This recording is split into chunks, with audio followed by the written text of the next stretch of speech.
sudah ditutup.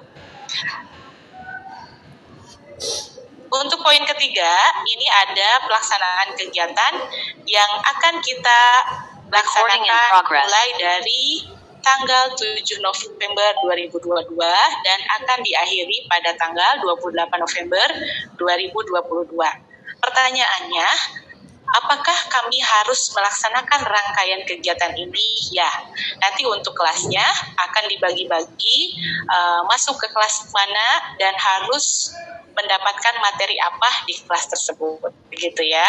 Kemudian, bagaimana cara kami untuk mendapatkan kelas? Setelah teman-teman mahasiswa bergabung dan memverifikasi data, teman-teman akan mendapatkan kelas. Di sini kita akan membagi menjadi 9 kelas, disebut dengan kelas A, B, C, sampai I, dan masing-masing setiap kelasnya itu terdiri dari 95 mahasiswa, begitu. Nah, selanjutnya, bagaimana untuk mendapatkan kelas tersebut? Kami akan sesuai dengan kapan teman-teman mahasiswa melakukan pendaftaran verifikasi.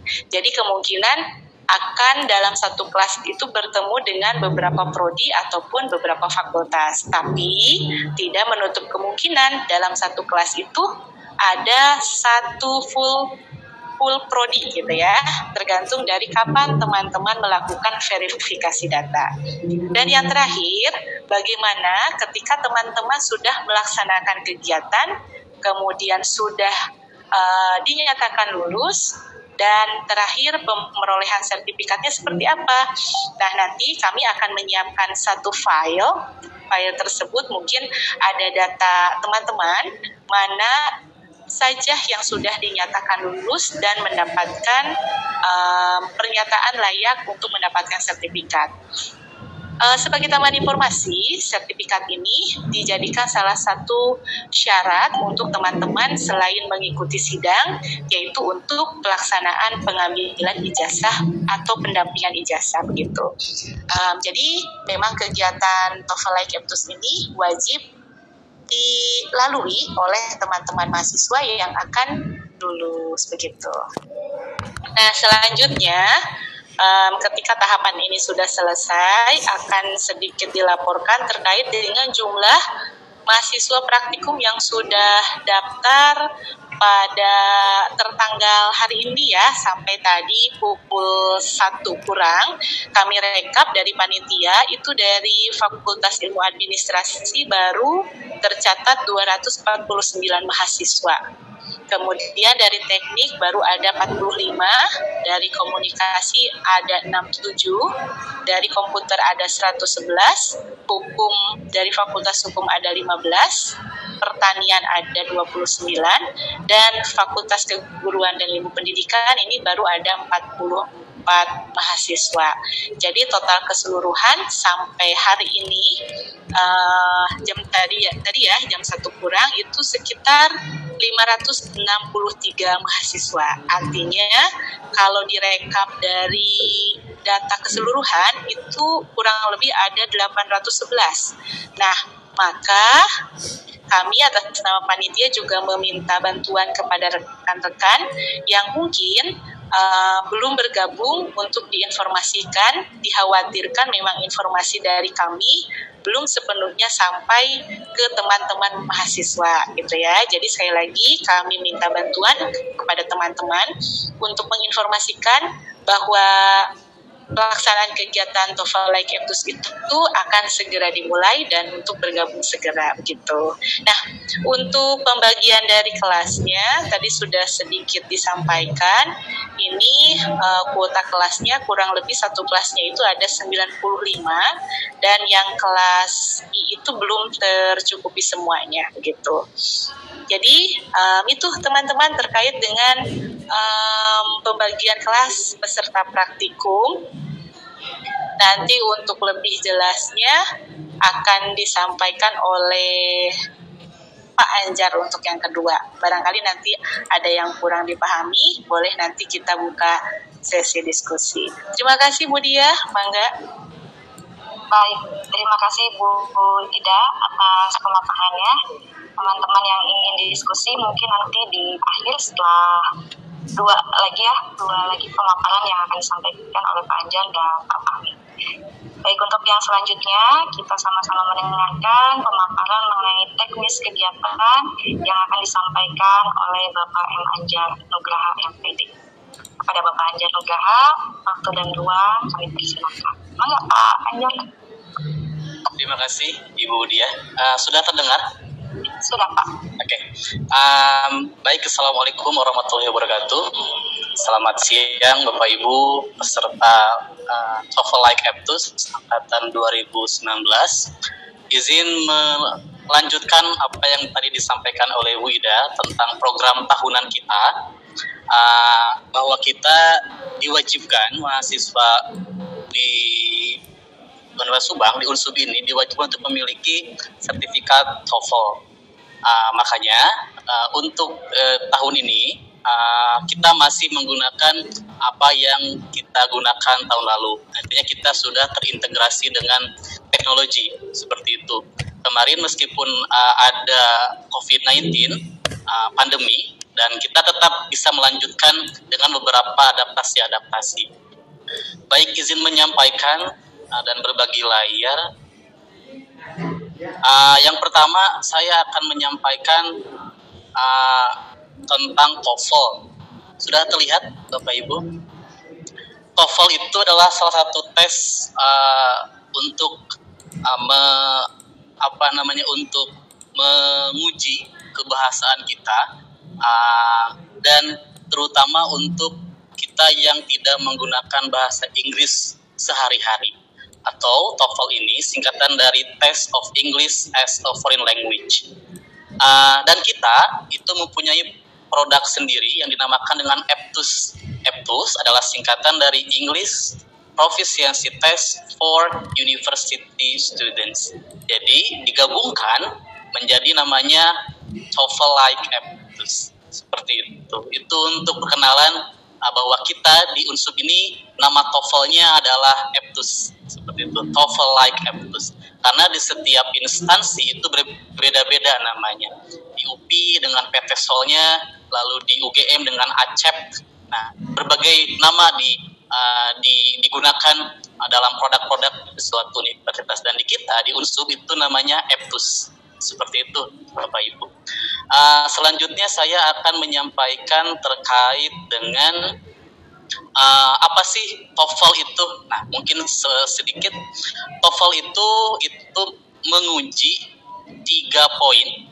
Yang pertama atau 3 bagian. Yang pertama adalah bagaimana kita mendengarkan atau listening comprehension. Lalu yang kedua adalah tentang sebuah susunan kata atau grammar, dan yang ketiga adalah reading. Jadi ada 3 kemampuan Bapak Ibu. Yang pertama bagaimana kita mendengarkan, otomatis ada audio di sana. Yang kedua itu bagaimana kita bisa membaca dan menganalisis sebuah kata atau kalimat, atau kita sebut dengan structure and written expression. Dan yang ketiga itu adalah bagaimana kita memahami sebuah teks. Seperti itu. Ada 3 poin. Dan durasinya itu adalah 115 menit atau 2 jam. Jadi untuk ujian TOEFL itu kurang lebih 2 jam. Dengan jumlah 140 pertanyaan. 50 pertanyaan untuk mendengarkan atau listening, 40 pertanyaan untuk grammar atau structure and written expression, dan 50 untuk reading comprehension. Itu sekilas tentang apa sih TOEFL Like, apa sih TOEFL Like EPTUS ini, seperti itu. Itu kemampuan yang akan Bapak Ibu diujikan di sana. Baik, selanjutnya saya akan memaparkan terkait pelaksanaannya seperti apa. Seperti yang sudah disampaikan oleh Ibu Ida, dan ini informasinya ini sudah 2 minggu ya, 3 minggu yang lalu Bu Ida. Ini akan dilaksanakan dalam bulan ini, 3 minggu ke depan, dimulai dari tanggal 7 sampai tanggal 27 November. Seperti yang Ibu Ida katakan tadi, jadi Bapak Ibu harus masuk ke grup Telegram, karena di sana informasi dan nama-nama kelas Bapak Ibu ada di kelas mana itu akan disampaikan di grup Telegram. Kemudian Bapak Ibu mempunyai atau akan mendapatkan 9 kali pertemuan atau 9 kali pembekalan. Begitu, 9 kali pembekalan dan dibagi menjadi 3 pertemuan, karena tadi kan ada listening 3 kali berarti, terus structure and written expression 3 kali, begitu juga dengan reading comprehension 3 kali, seperti itu. Jadi semuanya 3 kali. Dan setiap mahasiswa akan mendapatkan tes setiap hari Minggu. Jadi untuk minggu pertama Bapak Ibu akan mendapatkan 3 kali pembekalan yang diakhiri dengan 1 kali tes atau tes yang pertama, seperti itu. Lalu akan ada pembekalan lanjutan untuk minggu kedua 3 kali dan diakhiri dengan tes lagi di hari Minggu. Begitupun di minggu ketiga ada 3 kali pembekalan dan tes di hari Minggunya, seperti itu. Lalu metodenya, karena kita sekarang sedang hybrid ya, meskipun kita sudah longgar, tapi kita mencoba untuk hybrid learning. Jadi pembekalannya itu akan dilaksanakan melalui aplikasi Zoom Meeting. Jadi Bapak Ibu bisa belajar tanpa harus datang ke Unsub, bisa di kantornya, mungkin bisa di sekolahnya, bisa di rumah masing-masing. Untuk jadwalnya nanti kita bisa lihat setelah pemaparan ini. Kemudian nanti di 20 menit pertama ada tim yang melihat absensi Bapak Ibu. Jadi diusahakan dalam 20 menit pertama Bapak Ibu harus cepat-cepat masuk, seperti itu. Karena durasinya ada 90 menit. Jadi di 20 menit pertama Bapak Ibu cepat masuk ke link yang disediakan di Telegram. Nanti kita mulai pembelajarannya gitu. Durasinya sebanyak 90 menit. Selanjutnya semua pelaksanaan ujian. Nah, ujiannya pun melalui online. Jadi Bapak Ibu tidak perlu ke Unsub. Pembekalan melalui Zoom Meeting dan ujian pun yang dilaksanakan di setiap hari Minggu itu bisa dilaksanakan di luar kampus gitu. Bisa di kantor, bisa di rumah, bisa di mana saja. Dengan menggunakan aplikasi yang akan lebih dijelaskan detail oleh tim Puskop, oleh Pak Fahmi nanti.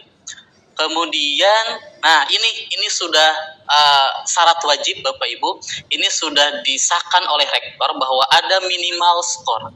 Minimal skor yang harus didapatkan oleh Bapak Ibu adalah 400, minimal 400 gitu. Nah, nomor 10 terakhir, jika mahasiswa sudah mendapatkan nilai minimum 400, maka mahasiswa tidak perlu mengikuti pelatihan dan tes berikutnya. Artinya, jika dalam tes pertama, minggu pertama itu, di hari Minggu pertama, Bapak Ibu sudah mendapatkan 400, sudah tinggal mengurusi sertifikat. Begitu. Tetapi kalau masih belum nyampe 400, Bapak Ibu harus mengikuti pelatihan di minggu kedua. Lalu tes di minggu kedua tersebut. Kalau di minggu kedua itu sudah mendapatkan 400, otomatis langsung mengurusi sertifikat. Tidak perlu mengikuti pelatihan yang ketiga dan tes yang ketiga. Kira-kira seperti itu. Jadi kalau di tes pertama Bapak Ibu sudah mendapatkan 400 pas itu juga sudah bisa langsung cetak sertifikat. Seperti itu. Ini timeline-nya Bapak Ibu. Jadwalnya itu dari hari Senin sampai hari Jumat ya, sampai hari Jumat, dan tesnya itu setiap hari Minggu, otomatis di tanggal 13, tanggal 20 dan tanggal 27. Ya. Nah, ini kurang lebih timeline jadwal kita yang akan melaksanakan 3 minggu ke depan, pembekalan selama 3 minggu dan tes 3 kali. Dengan catatan tadi, kalau sudah mendapatkan minimal 400, itu tidak perlu mengikuti tes yang kedua. Begitu. Tetapi ini khusus untuk mahasiswa prodi pendidikan bahasa Inggris, nilainya minimal itu 450. Khusus untuk mahasiswa PBI saja, nilai minimumnya 450. Kalau belum di minggu ke pertama belum 450, lanjut ke minggu selanjutnya. Seperti itu. Nah, jika dalam 3 kali tes mahasiswa belum mampu mendapatkan nilai minimum, kami sedang berdiskusi bagaimana untuk mengantisipasi hal tersebut, atau bagaimana kelanjutan kalau ada mahasiswa yang belum mendapatkan nilai minimum tersebut setelah 3 kali tes. Seperti itu. Ini untuk timelinenya, dan selanjutnya adalah jadwal. Nah, jadwalnya seperti yang tadi disampaikan bahwa akan dilaksanakan hari Senin sampai dengan hari Jumat. Nanti file ini juga akan disebar di grup Telegram. Jadi teman-teman bisa melihat data tersebut data ini karena di sini ada data nama kelas B dan seterusnya beserta nomor telepon instrukturnya. Jadi teman-teman Bapak Ibu bisa mengontak langsung instrukturnya di sini, Bapak Ibu instruktur di sini. Misalkan ini Senin jam 16.00 sampai jam 17.30 itu kelas A. Materinya listening. Dan nomor 8. Instrukturnya nomor 8. Nomor 8 di sini adalah Ibu Ida. Ini nomor teleponnya. Oke, bisa ngontak langsung konfirmasi atau seperti apa. Begitu. Lalu 18.30 sampai 12.00 kelas A, instrukturnya instrukturnya nomor 2. Nomor 2 berarti ini Pak Slamet. Nah, seperti itu. Di sini ada kelas A sampai seterusnya. Nah, nanti file ini akan disebar di Telegram. Maka kepada teman-teman Bapak Ibu yang teman kelasnya masih belum gabung di grup Telegram, segera untuk bergabung karena takutnya ketinggalan info gitu. Di sana juga bukan hanya file-file seperti ini, tidak hanya informasi seperti ini, tapi link Zoom pembelajaran pun akan disampaikan di grup Telegram tersebut. Jadi teman-teman tinggal klik link tersebut dan masuk ke Zoom dan mulai pembelajaran. Seperti itu. Mungkin seperti itu dulu untuk sekilas. Nanti kalau ada yang akan didiskusikan bisa nanti ditanyakan.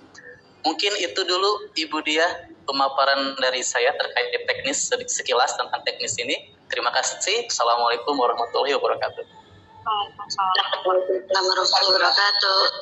Terima kasih Bapak Anjar Nugraha atas pemaparannya, sangat jelas sekali ya. Tapi nanti rekan-rekan jika ingin ada yang didiskusikan nanti di akhir sesi ya. Untuk sekarang mari kita dengarkan sama-sama pemaparan yang akan disampaikan oleh Bapak Fahmi Al-Fahrizi Eskom mengenai teknis ujiannya ya. Untuk Bapak Fahmi, mangga silakan. Baik, Assalamualaikum warahmatullahi wabarakatuh. Salam. Sudah terdengar? Iya. Ya. Sudah Bapak Fahmi, aman. Menindaklanjuti surat sisa dari Ibu Ida kemarin tentang TOEFL online ya. Di sini kami dari tim Puskom selaku pihak ketiga istilahnya menyediakan salah satu platform, salah satu media di mana anak-anak mahasiswa atau teman-teman mahasiswa bisa melakukan tes TOEFL secara online. Untuk lebih lengkapnya nanti akan saya jelaskan lebih lanjut. Namun for disclaimer only ya, di sini saya hanya akan menerangkan sekilas bagaimana tentang cara teknis melaksanakan TOEFL secara online dan bagaimana cara melakukannya dengan entah itu menggunakan laptop atau menggunakan HP. Itu. Share screen.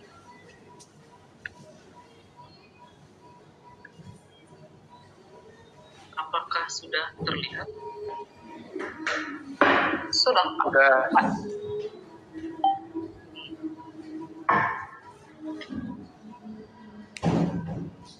Nah, di sini karena TOEFL-nya berbasis online, otomatis mahasiswa dan teman-teman yang lain tidak harus datang ke kampus. Karena kami dari tim Puskom sudah menyediakan layanan berbasis IT, berbasis internet yang sudah terintegrasi dengan data-data, entah itu dari data-data SIAKAT ataupun dari data-data yang lainnya.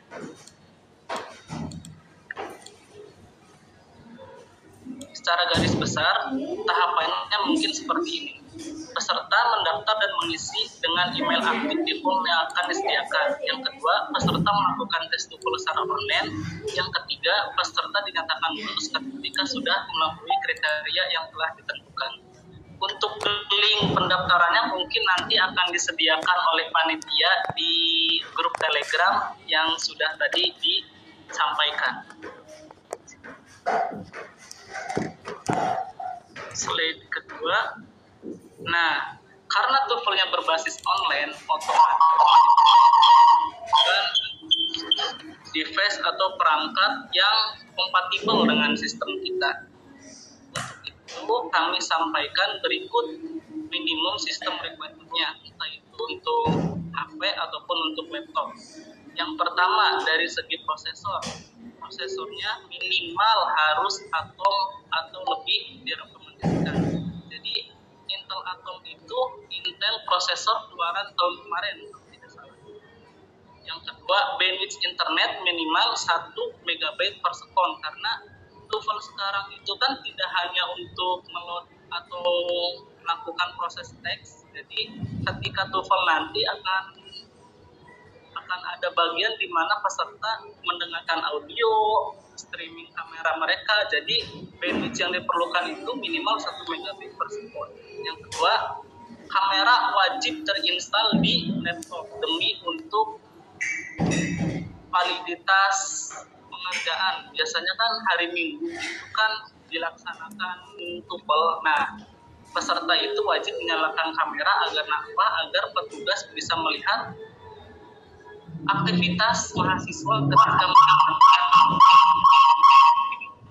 Yang kedua, dari segi browser itu yang kami rekomendasikan, yang kami sangat istilahnya sangat dibutuhkan, yaitu Google Chrome dengan versi 100.6 untuk desktop dan versi 100.9 untuk HP. Untuk browser sendiri bisa di-download di Play Store dan bisa di-download di App Store, tergantung dari segi OS-nya masing-masing. Yang kedua, selanjutnya, setelah mahasiswa mendaftar dengan email aktif, maka nanti ada email notifikasi terkait dengan akun yang akan digunakan dan link yang digunakan untuk login menggunakan akun tersebut. Emailnya seperti ini. Contoh emailnya seperti ini. Di sini ada link untuk masuk ke aplikasi e-ujian. Di sini username-nya menggunakan email yang didaftarkan, dan password-nya menggunakan password yang telah di-generate otomatis oleh sistem. Gitu. Selanjutnya setelah mahasiswa mendapatkan akun, otomatis mahasiswa harus login dengan akun yang telah digunakan, akun yang telah disebarkan. Jangan menggunakan akun orang lain karena hubungannya dengan nilai. Selanjutnya, Nah, di sini di dashboard ini adalah tampilan awal mahasiswa ketika setelah login. Yang pertama yang harus dilakukan adalah mengetes kamera. Tombol tes kamera digunakan untuk melakukan testing terhadap kamera yang diinstal. Hal ini bertujuan untuk memastikan kamera berjalan dalam keadaan normal dan baik. Yang kedua, terkait dengan bandwidth. Tombol tes jaringan digunakan untuk pengujian jaringan yang digunakan dan dalam keadaan good.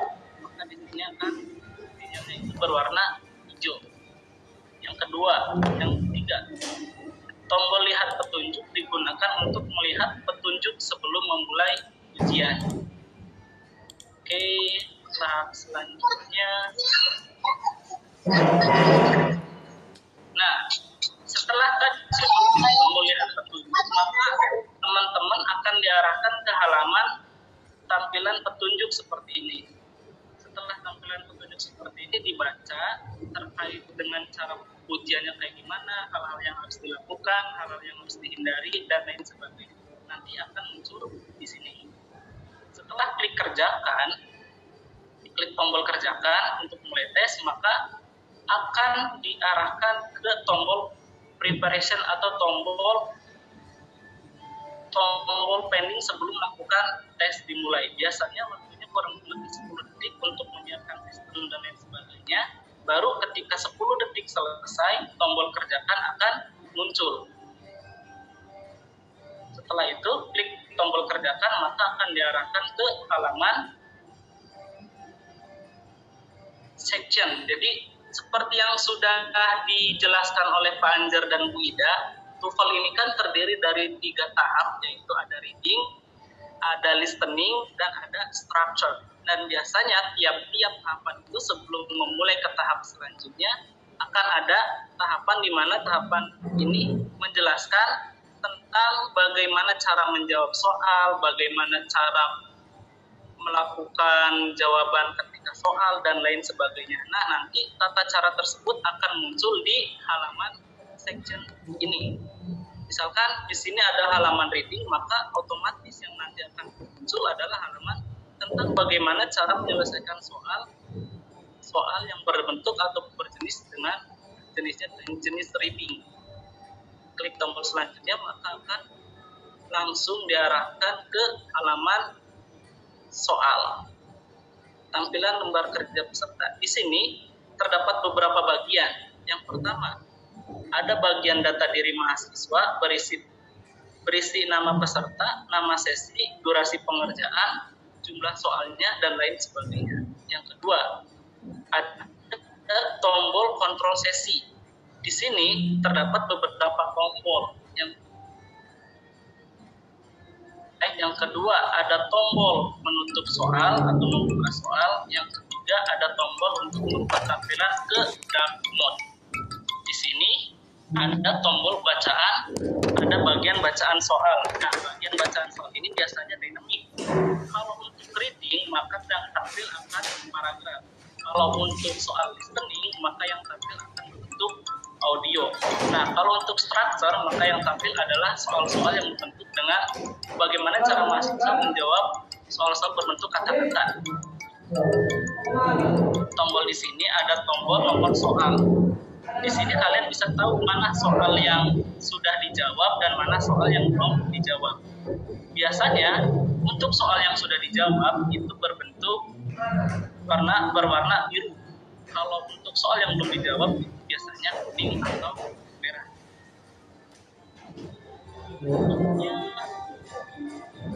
Nah, jenis-jenis soal. Kalau reading berbentuk paragraf, nanti jawabannya seperti ini.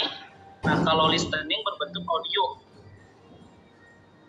Ketika audio sudah di-load secara sempurna, maka otomatis tampilan tombolnya berbentuk hijau.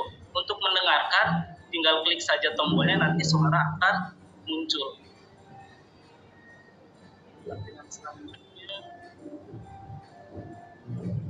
Nah, ketika kalian sudah menyelesaikan soal, maka kalian bisa langsung menekan tombol selesai. Dan ketika tombol selesai sudah ditekan, maka seluruh proses pengerjaan kalian dari awal sampai akhir, dari reading sampai akan diproses oleh sistem dan akan ditampilkan hasil tesnya. Dan di sini langsung muncul ketika di bawah nilai 400 yang sudah ditetapkan oleh rektor, maka akan kesimpulannya belum memenuhi. Ketika nilainya di atas 400 maka otomatis di sininya maka akan muncul lulus atau sudah terpenuhi. Mungkin cukup sekian dari kami, dari tim kurang lebihnya mohon maaf, saya kembalikan ke Budia. Oke, terima kasih Pak Fahmi Alfaridzi atas pemaparannya mengenai teknis atau metode menggunakan aplikasi ujian. Baik, rekan mahasiswa, kita sudah mendengarkan apa yang disampaikan oleh Bu Ida tadi, Pak Anjar dan Pak Fahmi. Silakan, barangkali ada yang ingin didiskusikan, silakan angkat tangan. Jadi saya nanti akan memanggil dari yang mengangkat tangan pertama. Ya, silakan. Oke, Muhammad Abdul Aziz. Oke, silakan Muhammad Abdul Aziz. Izin bertanya, Ibu. Bapak punten. Kalau misalkan kita dalam satu kali itu kan biayanya 200 atau berapa, Bu? Untuk biaya TOEFL. Oke, untuk biaya TOEFL, Bu Ida kalau tidak salah 300.000 ya, Bu Ida ya? Atau berapa, Bu? Saya lupa. Bu Ida? Baik, Bu Dia. Terkait dengan apa yang Bapak tanyakan, untuk biaya TOEFL itu sendiri, biasanya yang tadi Bu Dia sampaikan 300.000 itu untuk 3 tahap, dan biasanya di EPTUS itu sendiri, sebelum melakukan tes itu ada pelatihan terlebih dahulu. Tapi untuk sekarang, teman-teman mahasiswa tidak dikenakan biaya, karena teman-teman mahasiswa sudah membayar include dengan biaya kuliah di semester awal. Jadi pihak universitas menyediakan 3 minggu pelatihan dan 3 kali ujian begitu. Jadi untuk saat ini tidak ada biaya terkait dengan TOEFL tersebut mungkin ya, Bapak, begitu. Itu mungkin Bu Dia, nanti ya. Baik Bu Ida, terima kasih. Betul ya, jadi 300.000 itu memang sudah dibayar tiap semester selama 4 kali semester itu untuk 4 praktikum ya Bu ya.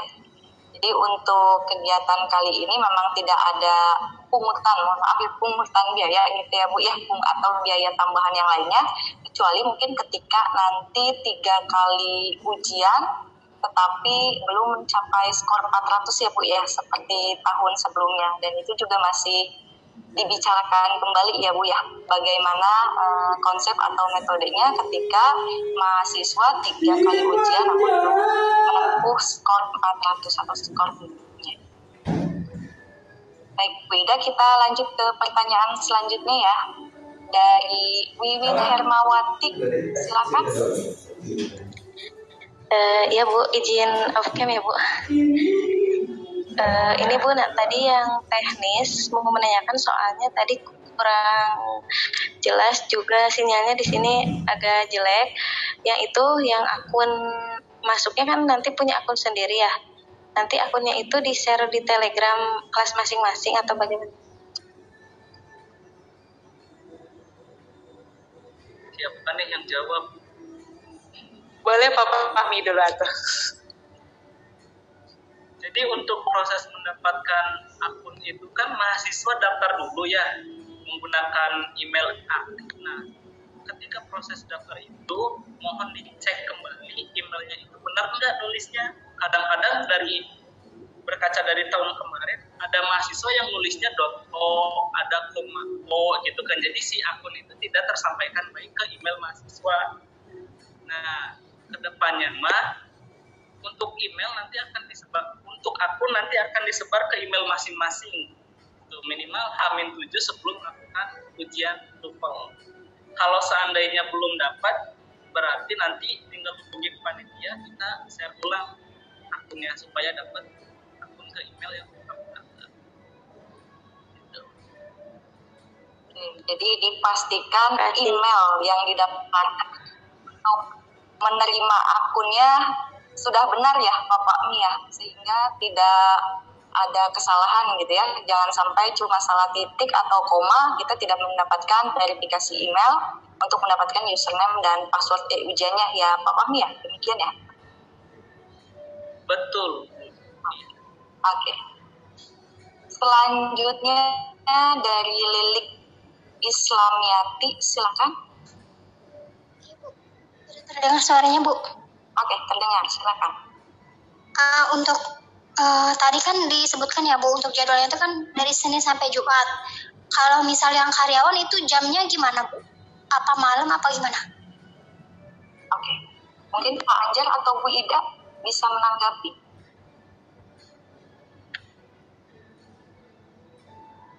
Baik, sedikit menambahkan terlebih dahulu, mungkin sebelum Pak Anjar menambahkan.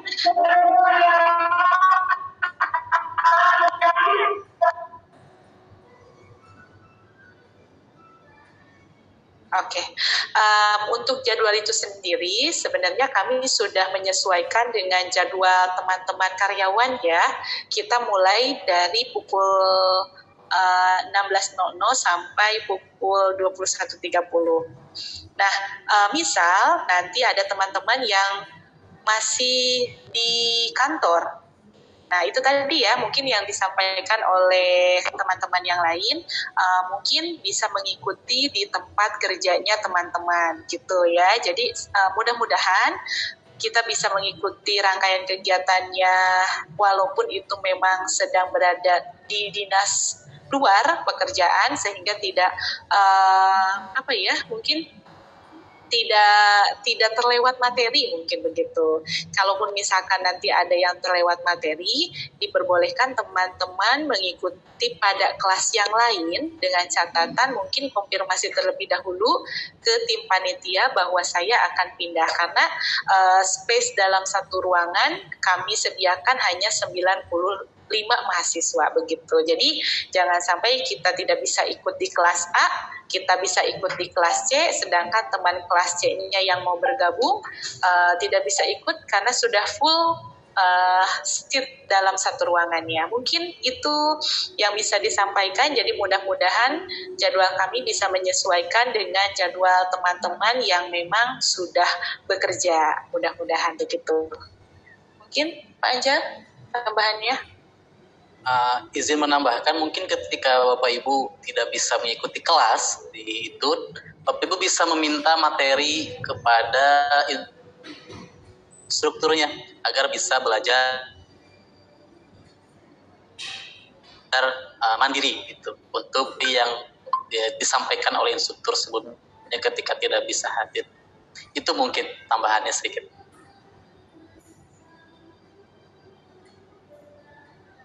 Oke, Lilik bisa dipahami, bisa diterima? Bisa, Bu. Oke. Terima kasih, Bu. Oke, sama-sama. Selanjutnya ada satu lagi, ini Bu Ida ya, Bu Mutiara Maghrib, silakan Bu. Maaf Bu, tadi sudah ada yang bertanya, jadi sudah cukup Bu. Sudah ada yang bertanya tadi ya. Makasih Bu. Siap, sama-sama. Yang lainnya mungkin barangkali ada yang ingin disampaikan lagi. Pak Anjar dan Bu Ida masih boleh dibuka ya. Oke, silakan angkat tangan. Bu Dia, ada yang nanya nih lewat chat. Oke. Nanyanya gini, maaf Bapak Ibu, kalau cara daftarnya gimana ya? Yang daftar lewat link atau lewat apa ya? Mohon pencerahannya. Oke, Pak Anjar, mangga tadi sepertinya juga sudah disampaikan oleh Pak Anjar dan Bu Ida, sepertinya tertinggal untuk menyimak. Pak Anjar mungkin bisa diulang atau Bu Ida. Baik, terima kasih Bu Dia yang sudah disampaikan tadi. Teman-teman sudah daftar di awal untuk melakukan verifikasi, itu nanti akan kita proses dan akan kita up mungkin ke bagian Puskom untuk ditindaklanjuti terkait dengan pendapatan user dan juga password nanti. Jadi teman-teman pastikan kembali bahwa data verifikasi yang sudah teman-teman lakukan registrasi itu adalah benar. Kalau misalkan tidak benar, jangan mengirim ulang kembali ya, nanti akan ada double nama, nanti juga akan kesulitan pihak panitia, entah itu juga dari pihak Puskom untuk mengeliminasi. Jadi kalau ada salah, misal sekarang masih ingat nih ada yang kurang namanya, nanti silakan hubungi saja ke panitia, Bu, Pak, saya ada yang salah nama, jadi jangan mengirimkan ulang kembali link tersebut.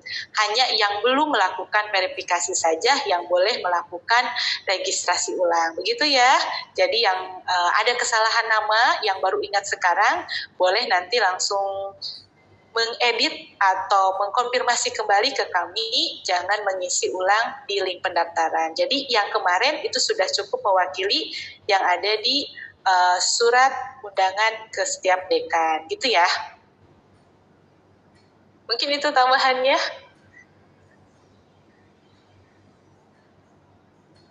Baik, terima kasih Bu Ida. Untuk rekan-rekan yang lainnya, oke. Muhammad Abdul Aziz. Ibu, izin bertanya, bila kita tidak masuk grup Telegram, itu bagaimana Bu? Kan memori saya penuh kebetulan Bu. Apa harus dan penting masuk grup Telegram tersebut? Terima kasih Bu.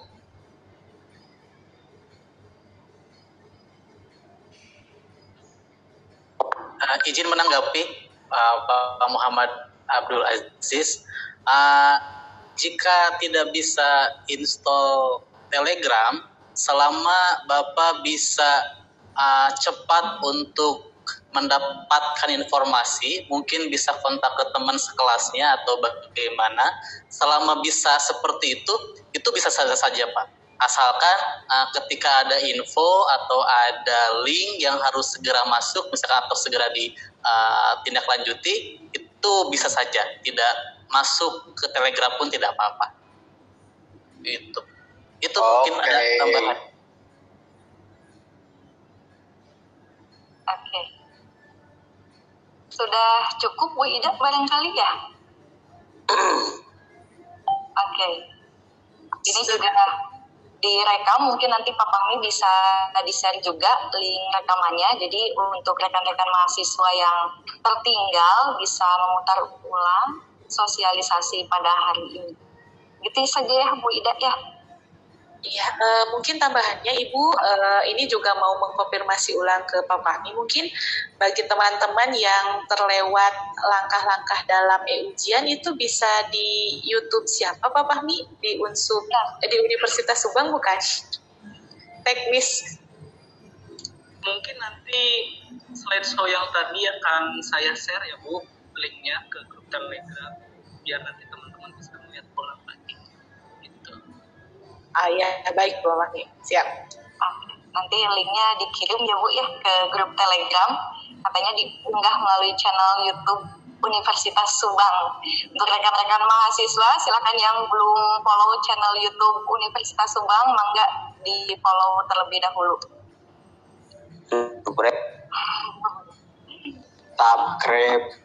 Subscribe. Oke. Baik, Pak Anjar, Bu Ida, dan Pak Fahmi, saya kira cukup ya. Jika ada yang ingin didiskusikan kembali juga di grup Telegram bisa, atau mungkin bisa menghubungi panitia, bisa menghubungi saya, Bu Nia, atau Bu Ida, Pak Anjar juga mangga, silahkan gitu ya. Baik, jika sudah tidak ada yang ingin didiskusikan lagi, saya cukupkan untuk agenda sosialisasi kegiatan TUPEL Like Eptus pada hari ini.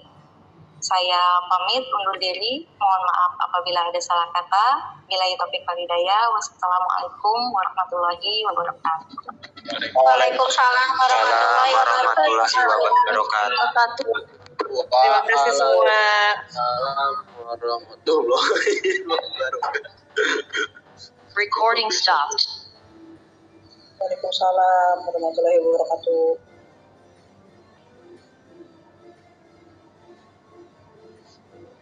Waalaikumsalam. Komplek jenah. Waalaikumsalam Bapak Ibu.